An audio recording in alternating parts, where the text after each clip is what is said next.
Merci Mathieu de nous recevoir sur les jardins des peupliers. Et donc aujourd'hui, on va parler compostage collectif. Et donc, tu nous as dit qu'il y avait 5 bacs. Ouais. Donc là, on a vu 2. Donc le premier, la matière sèche. Le deuxième, le bac d'apport. Et alors, la suite. par la suite. En fait, dans le fonctionnement d'un composteur collectif, les gens, les personnes, les participants amènent la matière uniquement dans un seul bac. Ça évite les confusions. Si on changeait de bac, quand le bac est plein, si on changeait de bac, tout d'un coup, on aurait de tout partout. Donc, on la consigne, on n'apporte que dans un seul bac. Et une fois que le bac est plein, on organise ce qu'on appelle un transfert. On invite qui veut venir, on organise un côté un peu festif à côté, mais surtout il faut être un petit peu nombreux. On vide entièrement le bac et on contrôle. On contrôle s'il n'y a pas des gros morceaux, s'il n'y a pas des choses qu'il faut redécouper simplement, s'il est suffisamment humide, suffisamment équilibré, pas trop humide et pas trop sec. Et on mélange toutes les matières et après du coup on remet dans un autre bac. On met dans un autre bac comme celui-ci, qu'on voit qui est recouvert de carton. Voilà. Et on met à travailler. Donc celui-ci, il est du mois de juillet, vous voyez, c'est encore assez récent. Et il travaille. On mettait la date à la craie pour se souvenir. Ouais. Hop. Et là, si on le remue comme tout à l'heure, on voit qu'il a déjà largement avancé. Ah, c'est beau, effectivement. Voilà, il a que quelques mois finalement, mais on voit des cloportes. Si on fouille un petit peu, on va peut-être tomber sur des petits. Voilà, on a des petits vers là qui apparaissent. Et donc là, il est en plein travail celui-là. Des champignons aussi. Et ça, vous vous en occupez, vous le retournez ou vous faites quoi là, après une fois de temps en temps, là pour le coup, c'est que les référents qui le font. On va dire une fois par mois, globalement, on remue. Et là, pourquoi vous recouvrez avec du carton par-dessus? Alors en fait, c'est une petite astuce qu'on nous a donnée, c'est pour limiter l'évaporation. Donc ça permet de réguler l'humidité. Surtout en été. En hiver, c'est moins nécessaire, mais ça permet de réguler l'humidité. Quand il va faire très sec, le bois c'est drainant, donc ça va avoir tendance. Et puis à l'intérieur, déjà c'est très chaud. Ouais. Ça peut monter très haut à la température, à 50, 60, jusqu'à 70 degrés quand c'est humide et très vert. Donc il y a de l'évaporation.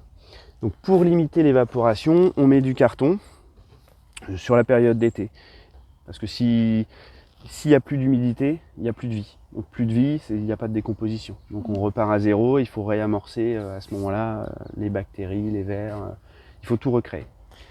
Donc, Et dans ce bac, tu le laisses combien de temps avant de l'utiliser? Alors celui-ci, on voit, il est de juillet. Donc là, juillet, on est début octobre, donc ça fait 3 mois. Voilà. Là, on en a un qui est un petit peu plus vieux, il est de mars. On note la date, c'est pour se rappeler, parce qu'après, au bout d'un moment, on oublie. Et donc, vous voyez, on a remis des cartons là sur l'été, mais en dessous, on voit là que ça travaille. Là, ça. Puis là, vous avez peut-être déjà utilisé un petit peu, ou alors ça s'est affaissé? On en a déjà pris un petit peu dans le jardin, mais un tout petit peu, mais surtout, il s'est énormément affaissé. Là, on a du vrai compost. Ah oui. Qui est utilisable. Là, beaucoup de verre. Bien,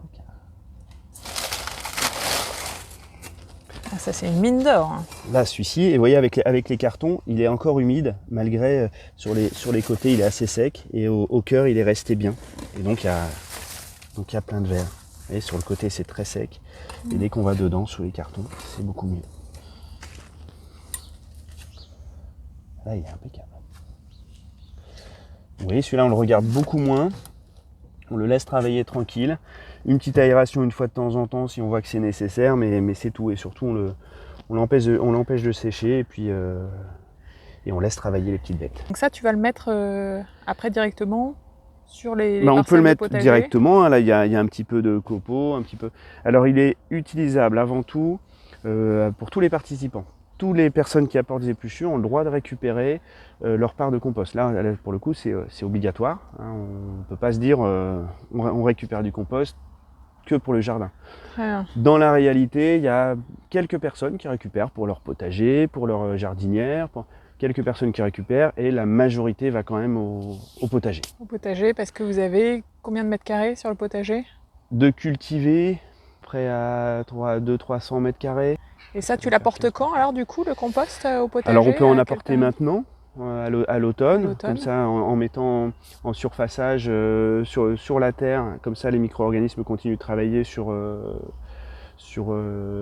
l'hiver, là, et puis ça enrichit le sol en surface petit à petit. Donc là on peut l'amener de façon assez grossière, hein, même s'il reste un petit peu de morceaux dedans, il va continuer à se composter sur la terre.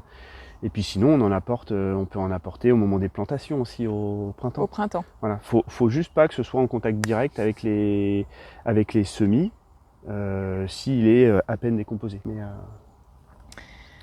Et donc là on en a presque plus du tamisé. Et vous le tamisez aussi? Éventuellement. Du coup, ouais, de temps en temps. Éventuellement, en fait quand on fait les opérations, on fait un appel aux participants, on essaye de réunir du monde, et puis c'est toujours l'occasion de refaire des explications, et ça donne et de montrer l'évolution. Ça permet aussi, de voir l'évolution et de voir ce que ça donne, et de se rendre compte de ce que c'est ce produit-là une fois fini. Donc quand on fait ça, la dernière fois on a emprunté à la collectivité des tamis. Et donc ça faisait un atelier tamisage. Ça permet de l'utiliser quand il est bien tamisé fin comme ça. On peut vraiment l'utiliser comme du terreau là. Voilà. Donc c'est l'intérêt du tamisage, c'est pas du tout une obligation, mais voilà, ça permet de. Ça donne encore plus envie de l'utiliser. Voilà, exactement. Les questions qui fâchent, Mathieu, est-ce que tu as de temps en temps des erreurs de tri avec du plastique ou des choses qu'il ne faut pas, ou de la viande? Et la deuxième question, est-ce que tu as des nuisibles, des rats ou voilà, des rongeurs un petit peu qui viennent coloniser ce compost? Alors des erreurs de tri, plastique, c'est je crois arrivé une fois en 1 an et demi, donc on va dire c'est rare, c'est quasi jamais. Voilà, autrement des erreurs de tri à proprement parler, on a, à part des manques de découpage de certaines matières, on a peu d'erreurs. Moi je suis assez content, ça se passe plutôt bien sur le site.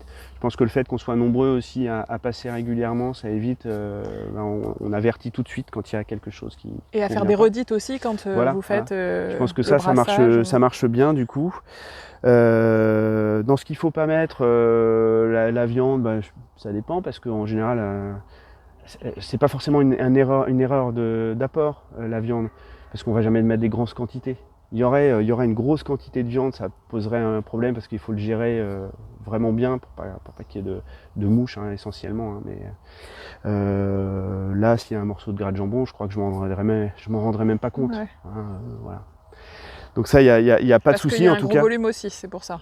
C'est un gros volume, et même à domicile, si c'est des petits restes d'assiettes, juste des enfants, voilà, les volumes sont tellement minimes que c'est pas du tout un souci. Et c'est le souci de la viande, ça va être quand c'est en collectivité, quand c'est des gros volumes. Là, voilà, ça demande une gestion particulière. Mais en tout cas, nous on n'en constate pas. On n'en a pas vu. Donc soit on ne l'a pas vu parce que c'est petit, soit les gens n'en mettent pas spontanément, je ne sais pas. Et concernant les nuisibles, à part un petit campagnol une fois dans la matière sèche qui venait voir un peu ce qui se passait, on n'a jamais eu rat. Rat, on n'en a jamais eu.